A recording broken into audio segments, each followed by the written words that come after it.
Hey guys, today we will be doing a review on Fae Kwan from Wave 3 of Swordzoic Warriors.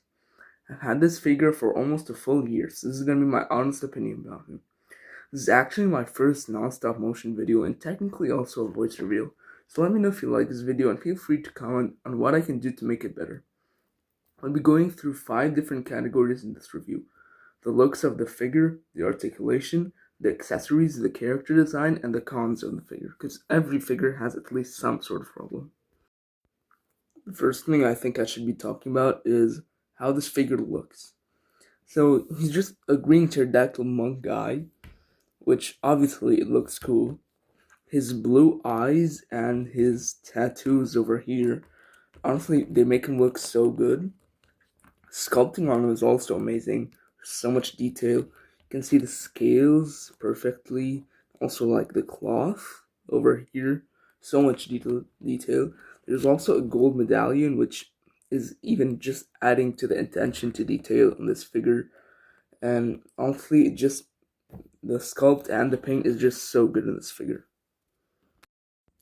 As for articulation, you get a lot. First of all, there's this neck joint and this head joint,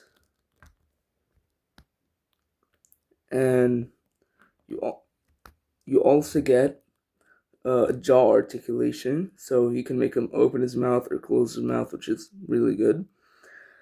Now his shoulder can move 360 degrees and up and down, which is really good. You also get more than a 90-degree angle on the elbow, which is amazing. And it can also turn to make sure that you can pull off almost any pose with his arms. Now for his wrist, can turn 360 degrees and move up and down.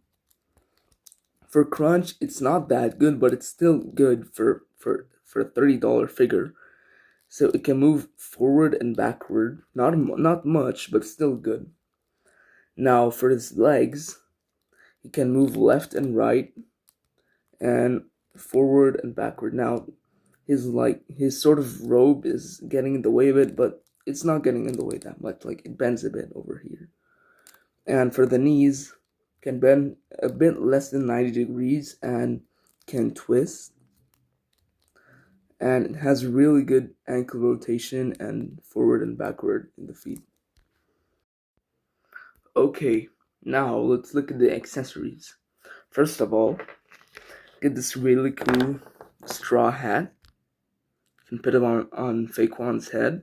And you can see it has a little groove over here for this sharp part, for the long part on his head to go through, like this. And it makes him look really good. Now I just keep it off when he's fighting, just to make it easier to animate with him. But I can definitely understand why people would use it on him for display. And next he gets this segmented staff. Now it doesn't have any actual articulation, like you can't pose it and keep it in that position, but you can still pull off such amazing poses because you can make him hold it with both hands, not just one, and it makes him just look really cool because you can put it in one hand like this, or you can make him hold it in both.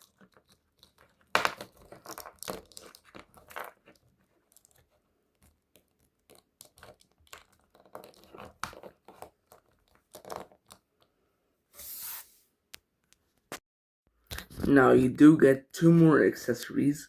This tonfa, which you can hold in a bunch of different ways, and this spiked club. Now both of these are really cool on their own, but they have a feature where you can assemble them together like this, and they become one big staff that he can use as for like long range, close combat, whatever you want. And it's honestly really good for posing. Now let's talk about his character design a bit.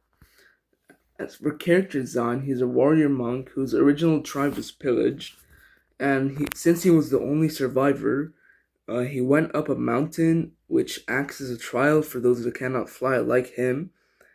And at the top is the portal between their world and the normal world, where it's Earth. So he now acts as a guardian of the port of that portal. So the character design is really good and it helps add more depth than just the figure. And by the way, all of this lore is not on some sort of website. It's written on the box. So when you get him, you flip the box over on the back and there's that bio. Now, of course, this figure does have some small issues, but any figure has some sort of issues because no figures are perfect. And with this one, the main issue, the biggest problem, is this right arm.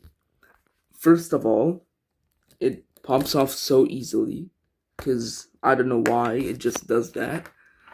And as you can see, I barely even had to apply any force to let that happen. And also this part over here from the clothes does prevent the articulation on that arm. Now you can, of course, you can pop that arm right back into its slot, but it's just a bit annoying. Now, another tiny problem is just his jaw here. It's a bit loose, but if you want to keep it closed, you can just put a tiny piece of blue tack in his mouth and just close it, and now it'll stay closed. Well, that's the end of the video. I really do hope you enjoyed it. Now, I do recommend picking up this figure. Please leave a comment of any just constructive criticism or just leaving any sort of comment. It really would mean a lot to me. Now, please subscribe if you want to. I mean, if you don't want to, don't. I'm not going to be one of those people who begs for subscribers, but it really would mean a lot to me. See ya.